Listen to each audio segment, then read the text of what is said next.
कहते हैं भारत की संस्कृति सिर्फ पढ़ी नहीं जाती, उसे महसूस किया जाता है। और आज हम उसी संस्कृति के एक दिव्य अध्याय की ओर बढ़ रहे हैं।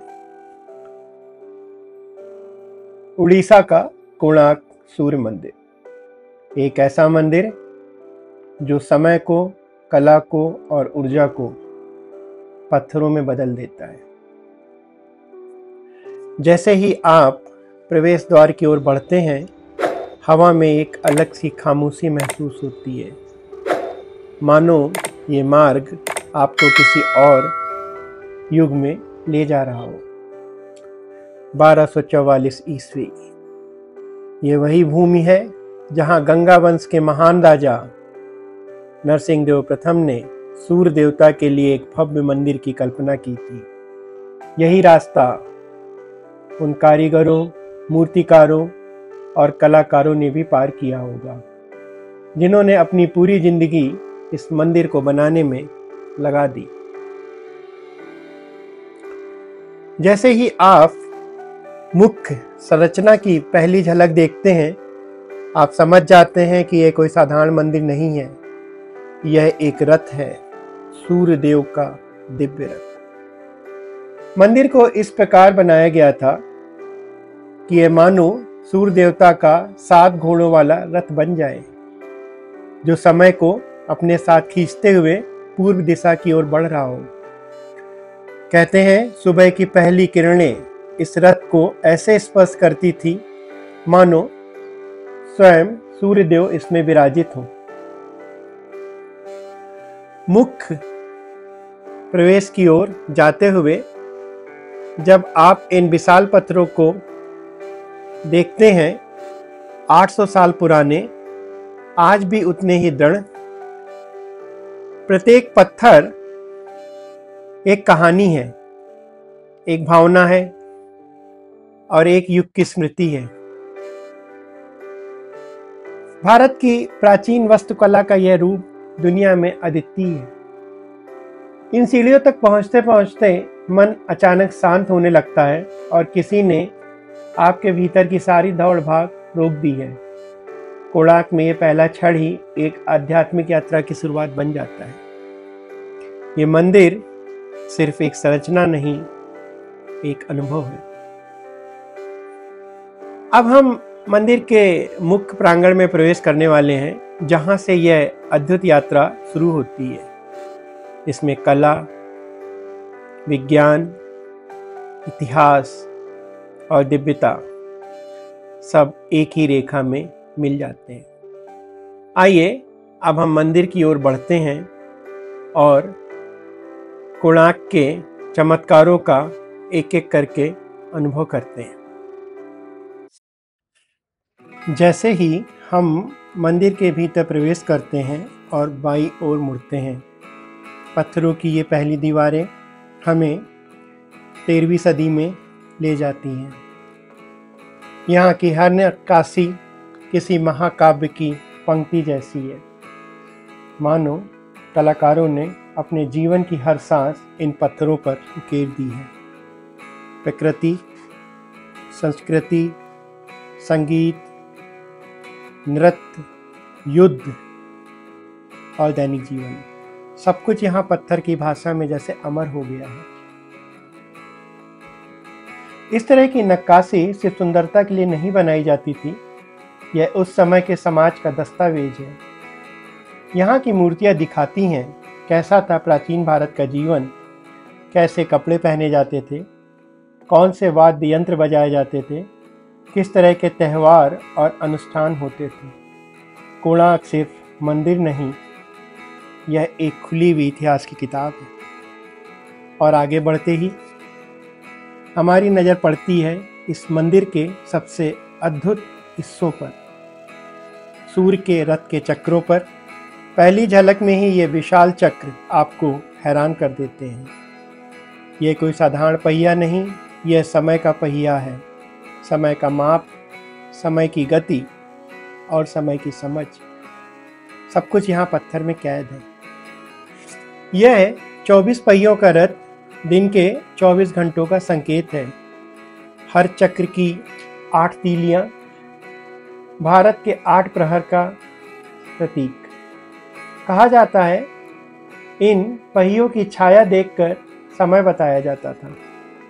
जो रोशनी इन तीलियों पर पड़ती, उसकी दिशा और लंबाई देखकर कभी सुबह का पहला पहर, कभी दोपहर का तेज सूर्य, कभी शाम का ढलता प्रकाश सब समझ में आता था।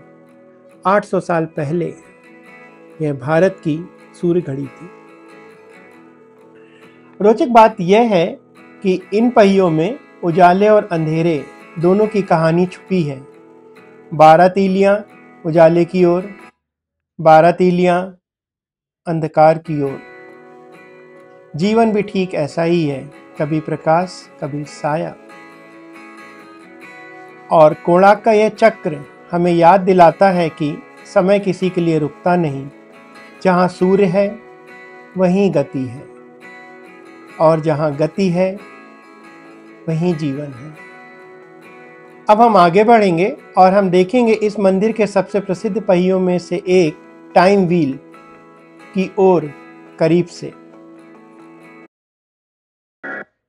अब हम कोणार्क के उस चक्र के सामने खड़े हैं जिसने दुनिया को समय की गणना सिखाई और जिसे देखकर आज भी वैज्ञानिक और इतिहासकार अचरज में पड़ जाते हैं। 800 साल पहले बिना किसी आधुनिक तकनीक के भारतीय शिल्पकारों ने पत्थर में इतनी सटीक सन डायल बनाई कि उसकी छाया से समय मिनटों तक का पता चल जाता था। इस विशाल चक्र के सामने खड़े होकर ऐसा लगता है जैसे समय स्वयं एक क्षण के लिए ठहर गया हो और हमें अपने रहस्य सुना रहा हो। कोणार्क का मंदिर एक रथ है, सूर्य देव का रथ, और इस रथ के ये 24 चक्र दिन के 24 घंटों का प्रतीक है। हर चक्र जीवन के 1 घंटे का प्रतिनिधि है और हर चक्र की 8 तीलियां भारत के 8 पहर का संकेत देती हैं। सुबह का पहर, दोपहर का पहर, शाम का पहर। हर तीली के पीछे एक पूरा अर्थ छिपा है। इन चक्रों में सिर्फ कला नहीं, समय की गति, सूर्य की ऊर्जा और ब्रह्मांड का संतुलन पत्थर की भाषा में समझाया गया है। अगर आप इस चक्र को ध्यान से देखें तो इसमें उभरी हुई छोटी छोटी धारियां दिखेंगी जिन्हें एंसेंट ने मिनटों की मार्किंग की तरह बनाया है। जब सुबह का सूर्य पूर्व से उगता है, उसकी किरणें इन तीलियों पर ऐसे पड़ती हैं कि छाया धीरे धीरे एक तीली से दूसरी तीली तक बढ़ती है। प्रत्येक तीली का अंतराल 45 मिनट का और तीली के बीच की 60 बिंदियां हर 1 मिनट का समय दिखाती हैं। कहते हैं एक समय ऐसा था जब पुजारी बिना घड़ी के सिर्फ इस छाया को देखकर बता देते थे कि अभी कौन सा पहर चल रहा है। कोणार्क का यह समय चक्र सिर्फ कला का चमत्कार नहीं, यह भारतीय खगोल शास्त्र का प्रमाण है। वास्तु, गणित, ज्योतिष और सूर्य की गति, इन सभी का अद्भुत संगम आप इस चक्र में देख सकते हैं। इसका झुकाव, छाया गिरने का कोण और इसका स्थान, सब कुछ उस युग के महान ज्योतिषाचार्यों ने खगोलीय गणनाओं से तैयार किया था। आज के आधुनिक वैज्ञानिक भी इस चक्र की एक्यूरेसी देखकर हैरान रह जाते हैं। पर इस चक्र की सबसे खूबसूरत बात है इसमें छिपा जीवन का दर्शन। चक्र का आधा हिस्सा प्रकाश का प्रतीक है और आधा हिस्सा अंधकार का। यह हमें याद दिलाता है कि जीवन में दिन भी है, रात भी है, उत्थान भी है, पतन भी। हर मनुष्य अपने ही जीवन रथ का सारथी है और समय का यह चक्र हमें बस इतना कहता है, जहाँ सूर्य की रोशनी है वहाँ दिशा है, वहीं ऊर्जा है, वहीं जीवन है। अब और पहुँचेंगे नाट्य मंडप, जहाँ पत्थर में नृत्य और नृत्य में अध्यात्म बसता है। अब हम कोणार्क सूर्य मंदिर के सबसे अद्भुत और जीवन भाग की ओर बढ़ रहे हैं। वह स्थान जहाँ पत्थर में संगीत बसता है, जहाँ नृत्य की लय सदियों से गूंज रही है। यह है नाट्य मंडप, यानी कि नृत्य मंडप। इन पत्थरों की ओर बढ़ते समय एक अनोखी ऊर्जा महसूस होती है, जैसे कोई अदृश्य शक्ति आपके कदमों को अपने पास बुला रही है। ये वही स्थान है जहाँ देव, नर्तकियां और मंदिर के कलाकार त्योहारों, अनुष्ठानों और उत्सवों के दौरान नृत्य प्रस्तुत करते थे। इतिहास की धड़कन यहीं पर सबसे तेज सुनाई देती है। जैसे ही आप इस मंच के करीब आते हैं, दीवारों पर उकेरी गई अनगिनत नृत्य मूर्तियां आपका स्वागत करती हैं। प्रत्येक मूर्ति मानो किसी जीवत नर्तकी की तरह है, जिसकी सांसें, जिसकी मुद्राएं और जिसकी भावभंगिमाएं आपके सामने सजीव हो उठती हैं। यही कोई नर्तकी उड़ीसा की या ओडिसी की त्रिभंग मुद्रा में झुकी हुई है। कहीं कोई कलाकार वीणा बजा रहा है, कहीं मृदंग की ताल है और कहीं बांसुरी की मधुर ध्वनि इन पत्थरों के बीच सुनाई देती है। यहाँ की हर नक्काशी इतनी बारीक है कि लगता है जैसे इसमें समय ठहर गया हो, पर कला आज भी जीवित है। भारतीय परंपरा में नृत्य केवल मनोरंजन नहीं था। नृत्य एक साधना थी, एक उपासना। नृत्य का हर चरण, हर मुद्रा, हर ताल सृष्टि की ही गतियों का प्रतिरूप था। जब नर्तकी मंच पर उतरती थी तो यह केवल प्रस्तुति नहीं देती थी, यह ब्रह्मांड की लय से स्वयं को जोड़ लेती थी। यही विचार इस नृत्य मंडप को सदियों से पवित्र बनाता है, जहां कलाकारों ने सिर्फ शरीर की मुद्राएं नहीं तराशी, उन्होंने आत्मा की लय को पत्थर में बांध दिया है। नाट्य मंडप सिर्फ एक वास्तुकला नहीं है, यह एक कॉस्मिक स्टेज है, जहां माना जाता था कि नृत्य के माध्यम से मानव आत्मा ईश्वर से जुड़ती है। इन खंभों पर बनी अनगिनत देवियां, अप्सराएं, संगीत और आनंद की प्रतिमाएं मानो कह रही हों, कला ही पूजा है और पूजा ही कला। मान्यता है कि यहाँ जब नर्तकियां नृत्य करती थीं, तो सुबह की पहली धूप उनके शरीर पर पड़ती थी और वह प्रकाश उनकी हर मुद्रा को जीवंत कर देता था। यह अनुभव मात्र दृश्य नहीं, यह एक आध्यात्मिक अनुभूति था। जब आप नाट्य मंडप के बीच खड़े होते हैं और चारों ओर इन पत्थर की प्रतिमाओं को देखते हैं, यह मंदिर केवल पूजा का स्थान नहीं था, यह संस्कृति का उत्सव था। यह नृत्य था, संगीत था, अनुष्ठान थे, त्योहार थे और मनुष्य का पूरा जीवन अपनी सबसे सुंदर अभिव्यक्ति में उपस्थित था। कोणार्क का यह नृत्य मंडप हमसे एक ही बात कहता है, कला अमर है और जब कला भक्ति से मिलती है तो वह अनंत हो जाती है। अब हम आगे बढ़ेंगे और पहुंचेंगे उस रहस्यमय संसार में जहां जीवन और समय दोनों को पत्थरों में उकेरा गया है। अब हम पहुंच चुके हैं कोणार्क सूर्य मंदिर के सबसे विशाल और शक्तिशाली प्रतीकों में से एक, 7 घोड़ों के सामने। ये घोड़े सिर्फ वास्तुकला का हिस्सा नहीं, ये ब्रह्मांड की गति का प्रतीक है। सूर्यदेव को हमेशा एक रथ पर आरूढ़ दिखाया गया है। और यह पूरा मंदिर उसी दिव्य रथ की प्रतिकृति है। इन घोड़ों को गढ़ने में ऐसी बारीकी और ऐसी शक्ति दर्शाई गई है कि लगता है ये अभी धरती को चीरते हुए आगे की ओर दौड़ पड़ेंगे।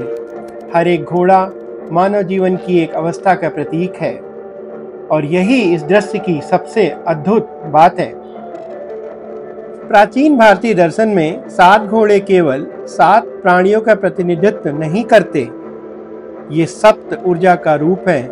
ये 7 घोड़े संकेत हैं मन की 7 शक्तियों के, सप्ताह के 7 दिनों के, सूर्य के 7 रश्मियों के और जीवन की गतियों के। प्रकृति, ऊर्जा, मन, समय सब कुछ इन 7 रूपों में चलता है। सूर्य को जीवन का सारथी कहा गया है और ये घोड़े उस सारथी की शक्ति की घोषणा करते हैं। इनकी मांसपेशियों में एक ऐसा तनाव है और जो समय की गति को भी व्यक्त करता है। इन घोड़ों के नीचे कई जगह ऐसे मनुष्य दिखते हैं जो विभिन्न अवस्थाओं में हैं, कहीं जवानी का जोश, कहीं परिपक्वता की गंभीरता, कहीं वृद्धावस्था का झुकाव। ये मूर्तियां हमें बताती हैं जीवन एक यात्रा है। जब घोड़े तेज भागते हैं यह यौवन है, जब उनकी चाल स्थिर होती है यह प्रौढ़ावस्था है और जब उनमें थकान दिखाई देती है तो यह बुढ़ापा है। सूर्य का रथ भी इन्हीं 3 अवस्थाओं से गुजरता है, सवेरे की ताजगी, दोपहर की तीव्रता और शाम का ढलता प्रकाश। भारतीय ग्रंथों में घोड़े को मन का प्रतीक माना गया है। मन हमेशा कहीं ना कहीं भागता रहता है, कुछ खोजता रहता है, कहीं पहुंचना चाहता है और यदि मन को नियंत्रण में न रखा जाए तो वह जीवन को असंतुलित कर सकता है। कोणार्क में इन 7 घोड़ों की लगाम सूर्य देव के हाथों में है। इसका अर्थ है जब जीवन की लगाम ईश्वर के हाथों में होती है तभी मन शांत होता है, तभी जीवन सही दिशा में जाता है, तभी गति मीनिंगफुल बनती है। इन मूर्तियों में सिर्फ एक रथ नहीं, मानव मन का पूरा दर्शन छिपा है। इन घोड़ों को देखते हुए सबसे गहरी बात यह समझ में आती है कि जीवन का नाम ही गति है। जहाँ गति रुक जाती है वहाँ जीवन भी ठहर जाता है। सूर्य हर दिन निकलता है, हर दिन ढलता है, और उसी के साथ हमारा जीवन भी सुबह से शाम यात्रा करता है। इन घोड़ों का पहले से सरल सा दिखने वाला रूप दरअसल एक कॉस्मिक ट्रुथ बताता है कि मनुष्य अपने कर्मों, अपने प्रयासों और अपनी ऊर्जा के अनुसार अपने जीवन रथ को चलाता है। कौन सी दिशा में चलेगा, कितनी तेजी से चलेगा, यह सब वह स्वयं तय करता है। और जब सूर्य समय, प्रकाश और सत्य का देवता उस रथ का सारथी बनता है तो जीवन एक पवित्र यात्रा बन जाता है। अब हम आगे बढ़ेंगे और पहुंचेंगे उन मूर्तियों तक जहां जीवन और सृष्टि के सबसे रहस्यमय पहलुओं को पत्थरों में उकेरा गया है। अब हम पहुंच रहे हैं कोणार्क की उन मूर्तियों के पास जिन पर अक्सर चर्चा होती है, काम कला की मूर्तियां। लेकिन प्राचीन भारतीय संस्कृति में ये किसी अश्लीलता का प्रतीक नहीं थी। ये जीवन की सच्चाई थी, जीवन की स्वीकृति और जीवन की संपूर्णता। भारतीय दर्शन कहता है देह भी पवित्र है, आत्मा भी पवित्र है और जब दोनों संतुलन में हो तभी मनुष्य पूर्ण होता है। इन मूर्तियों का उद्देश्य था मन को पवित्र करना, शरीर को स्वीकारना और संसार को एकता में देखना। यहाँ हर मूर्ति मानव भावना का गहरा संदेश देती है। इच्छा भी दिव्य है जब ये संयम और ज्ञान से जोड़ दी जाए। अब हम आगे बढ़ते हैं उस कहानी की ओर जो कोणार्क को रहस्यमय बनाती है। कहा जाता है मंदिर के शीर्ष पर एक विशाल धातु का चुंबक लगा था और उसके ठीक नीचे एक लोहे की देवी प्रतिमा थी। यह चुंबकीय शक्ति इतनी प्रबल थी कि पास से गुजरने वाले जहाजों के कंपास काम नहीं करते थे। बाद में विदेशी सेनाओं और यात्रियों ने इस चुंबक को निकाल लिया और जब यह चुंबक हटाया गया, मंदिर का संतुलन बिगड़ गया। धीरे धीरे मुख्य शिखर ढह गया। आज वह शिखर नहीं है, लेकिन मंदिर की आत्मा अब भी उतनी ही शक्तिशाली है। जैसे जैसे हम बाईं ओर चलते हैं, आपको कई पशु दिखाई देंगे। शेर, हाथी, घड़ियाल, कछुआ और कई पौराणिक प्राणी। इनमें हर एक का अर्थ है। शेर राष्ट्र, सत्ता और अहंकार का प्रतीक है। हाथी शक्ति और बुद्धिमत्ता का। एक जगह पर आप देखेंगे शेर हाथी पर चढ़ा है। यह मनुष्य के जीवन का दर्शन है। जब अहंकार बढ़ता है तो वह बुद्धि को दबा देता है। जब बुद्धि कमजोर पड़ती है, जीवन असंतुलित हो जाता है। कछुआ स्थिरता का प्रतीक है, घड़ियाल रक्षा का। इन मूर्तियों में जीवन के सिद्धांत छुपे हुए हैं और कला के रूप में दर्शन को समझना यही कोणार्क की विशेषता है। अब जो दृश्य आप देख रहे हैं वह इस मंदिर की अद्भुत इंजीनियरिंग को दिखाता है। यह पूरा मंदिर बिना सीमेंट, बिना गोंद, बिना किसी आधुनिक औजार के बनाया गया है। हर पत्थर इंटरलॉकिंग सिस्टम में रखा गया है। पत्थरों को जोड़ने के लिए लौह क्लम्प और आयरन पिंस का प्रयोग किया गया है। आप नजदीक से देखें तो काले लोहे की परतें आज भी पत्थरों में जमी हुई हैं। समुद्र की हवा और समय की मार ने इन आयरन क्लैंप्स को जंग लगा दिया, पर वे आज भी मंदिर की रचना को थामे हुए हैं। भारत की प्राचीन इंजीनियरिंग दुनिया से सदियों आगे थी और कोणार्क उसका जीवित प्रमाण है। अब हम मंदिर के चारों ओर धीरे धीरे चलते हैं। यह परिक्रमा पथ सदियों से भक्तों की यात्रा का मार्ग रहा है।